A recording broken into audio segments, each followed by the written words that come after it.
इस तस्वीर को जरा ध्यान से देखिए। क्या आप बता सकते हैं इनके साथ क्या हुआ है? इन्हें परमानेंट किस मिल गया है? जी हां, ऐसा चुंबन मिल गया है कि ये महाशय जिंदगी भर चुंबन का एक्सपोर्ट इंपोर्ट नहीं कर पाएंगे।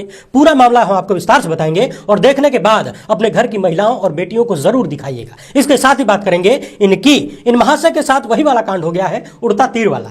चले थे चाटुकारिता में महारत हासिल करने, लेकिन प्रधानमंत्री मोदी को गलती से बहुत बड़ा झटका दे गए। यानी कि इन्होंने ऐसी मछली निकल ली है जो ना अंदर ले सकते हैं न बाहर निकल रही है। इनका मामला बड़े मजे से देखिएगा। यूपी में गौतम अदानी को एक बड़ा वाला झटका लगा है, इस पर भी बात करेंगे और अंत में बात करेंगे नकली अदालत के असली कर्मचारी और गोदी मीडिया के प्रमुख लपट झंडिसों में से एक शर्मा जी की, और 2000 के नोट में सबसे पहले नैनो चिप ढूंढने वाले साइंटिस्ट की भी। इन दोनों ने पाकिस्तान के पूर्व राष्ट्रपति परवेज मुशर्रफ की मौत पर जिस तरह से अपनी भावनाएं व्यक्त की हैं, उन पर जरा गौर करें। सबसे पहले बात कर लेते हैं इन्हें मिले परमानेंट चुंबन की। यूपी के मेरठ में एक महिला खेत में काम कर रही थी। मोहित सैनी नाम का एक युवक महिला को अकेले देखकर उस पर टूट पड़ा।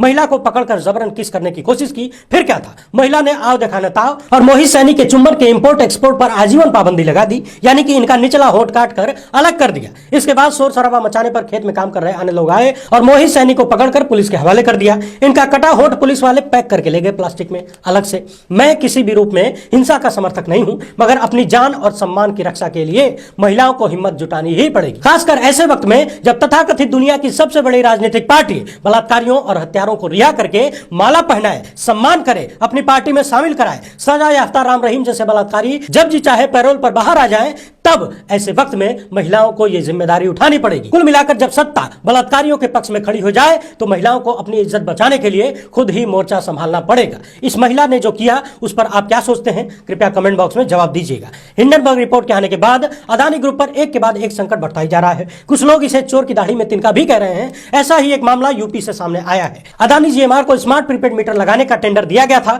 लेकिन अब खबर आ रही है कि मध्यांचल विद्युत वितरण निगम लिमिटेड ने इस टेंडर को कैंसिल कर दिया है और बताया जा रहा है कि अदानी ग्रुप ने जो न्यूनतम कीमत बताई थी वो 4000 रुपए अधिक थी। यानी कि मार्केट के रेट से 4000 रुपए ज्यादा मांग रही थी अडानी की कंपनी। यूपी में कुल 2.5 करोड़ स्मार्ट मीटर लगाना था, जिसकी कीमत 25,000 करोड़ रुपए की है। लेकिन अदानी की कंपनी इस मीटर का दाम 48 से 65% अधिक मांग रही थी। हालांकि अब इस टेंडर को कैंसिल कर दिया गया है, मगर सवाल यह है कि यदि हिंडनबर्ग रिसर्च ने अडानी के खेल का पर्दाफाश नहीं किया होता, अडानी चारों तरफ से नहीं घिरे होते, तो भी क्या यह टेंडर कैंसिल हो जाता?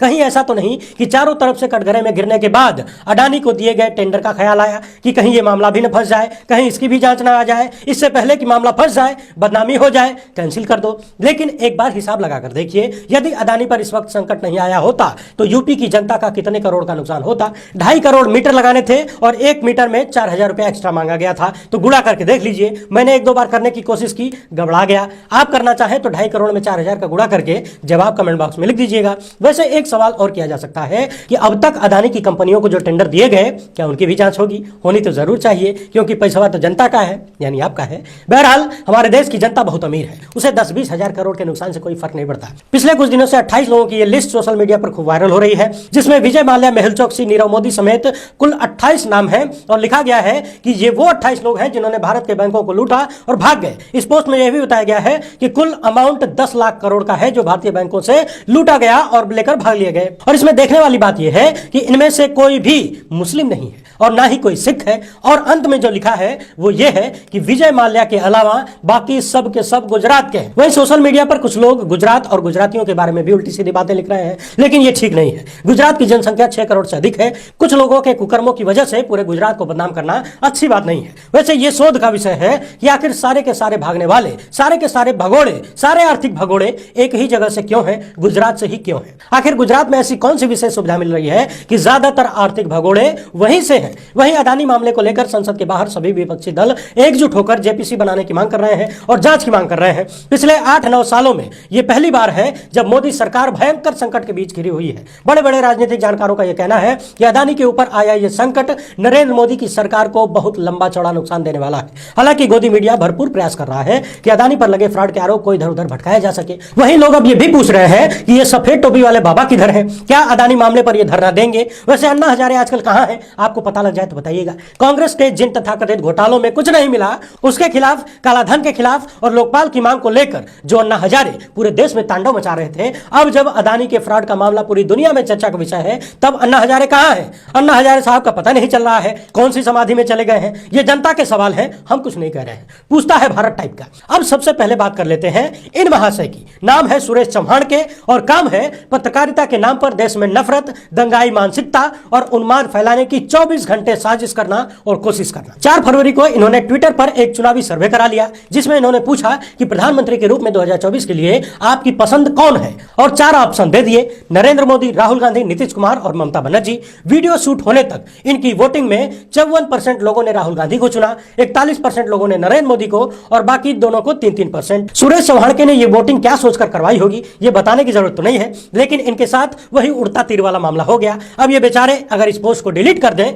तो और भी सवाल उठेंगे, और डिलीट ना करें तो बड़े बड़े सवाल उठ रहे हैं। हालांकि इस तरह की वोटिंग से यह पता नहीं चलता कि 2024 में के चुनाव का परिणाम आ गया, लेकिन कम से कम ट्विटर पर तो यह दिखने ही लगा कि लोग किसके पक्ष में जा रहे हैं। बीजेपी के लिए मामला कहीं ना कहीं गड़बड़ तो हो ही रहा है। वैसे अडानी मामले में बहुत सारे अंधभक्तों की आंखें खोल दी हैं, जो कभी पीएम मोदी को हिंदू हृदय सम्राट कहकर जान दे देने तक की बात करते थे। अडानी के शेयर में जैसे ही उनका थोड़ा सा नुकसान हुआ, सब पलटी मार गए। इससे एक बात तो साफ होती है कि जब अपनी जेब पर असर होता है तो भगवान बदलने में देर नहीं लगती। वैसे सुरेश चौहान के वाली वोटिंग में एक और सवाल उठ रहा है कि ट्विटर पर आईटी सेल के जो सैकड़ों हजारों ट्रोल आर्मी है वो सब छुट्टी पर चले गए क्या, या फिर उन्हें नौकरी से निकाल दिया गया है। बहुत सारे लोग ये भी कह रहे हैं कि चूंकि सेठ आर्थिक संकट में है तो संभव है कि आईटी सेल के गालीबाजों की नौकरी भी संकट में आ जाए। बहरहाल अब देखने वाली बात यह है कि सुरेश चौहान के अपने इस पोल के साथ क्या करते हैं। अब बात कर लेते हैं शर्मा जी की और साइंटिस्ट जी की। पिछले दिनों पाकिस्तान के पूर्व राष्ट्रपति परवेज मुशर्रफ का निधन हो गया। इस पर रजत शर्मा ने लिखा कि परवेज मुशर्रफ के इंतकाल से भारत और पाकिस्तान के रिश्तों के इतिहास में एक अध्याय का अंत हो गया।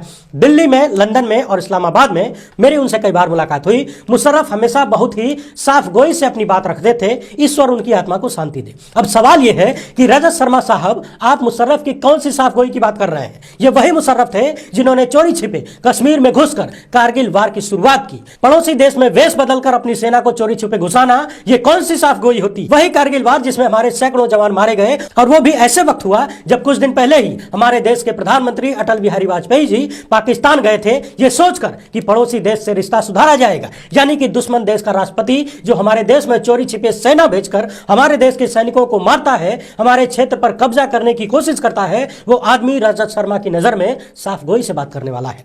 किसान आंदोलन में सैकड़ों किसानों ने अपनी जान गंवा दी, मगर रजत शर्मा जैसे फर्जी अदालतों के मालिकों ने कभी भी कोई भी दुख प्रकट नहीं किया, बल्कि किसानों को आतंकवादी और खालिस्तानी बताते रहे, गालियां देते रहे, उन पर पैसे लेकर धरना देने का आरोप तक लगा दिया। लेकिन दुश्मन देश के एक अधिकारी जिसकी वजह से हमारे देश के सैकड़ों सैनिक मारे गए, उसकी मौत पर इस तरह से उसकी प्रशंसा की जा रही है। इतना ही नहीं, इन्हें भी देख लीजिए, ये नैनो चिप वाले साइंटिस्ट हैं। इन्होंने भी मुशर्रफ के साथ दुबई में मुशर्रफ के घर पर ली गई फोटो और वीडियो शेयर की और लिखा है कि पाकिस्तान के पूर्व राष्ट्रपति जनरल परवेज मुशर्रफ की लंबी बीमारी के बाद मृत्यु हो गई। मेरी उनसे मुलाकात उनके आलीशान घर में दुबई में हुई थी। आदमी शरीफ नहीं था, लेकिन आखिरी दिनों में बेबस जरूर हो गया। यहाँ थोड़ी गनीमत है, इन्होंने कोई वाहवाही नहीं की, मगर कल्पना करके देखिए, ऐसी कोई तस्वीर गोदी मीडिया के अलावा किसी स्वतंत्र पत्रकार की जनरल मुशर्रफ के साथ आ जाती तो गोदी मीडिया, आईटी सेल और नफरती नेता लोग उस पत्रकार को क्या क्या बुलाते। सोच कर देखिए, परवेज मुशर्रफ के साथ यदि रवीश कुमार, अभिषेक शर्मा, अजीत अंजुम, पुण्य प्रसून वाजपेयी जैसे पत्रकारों की तस्वीर आ जाती तो अब तक इन लोगों को धक्के मारकर पाकिस्तान भेज दिया गया होता। बहरहाल वीडियो अच्छी लगी हो तो ज्यादा हो तो पहुंचाएं।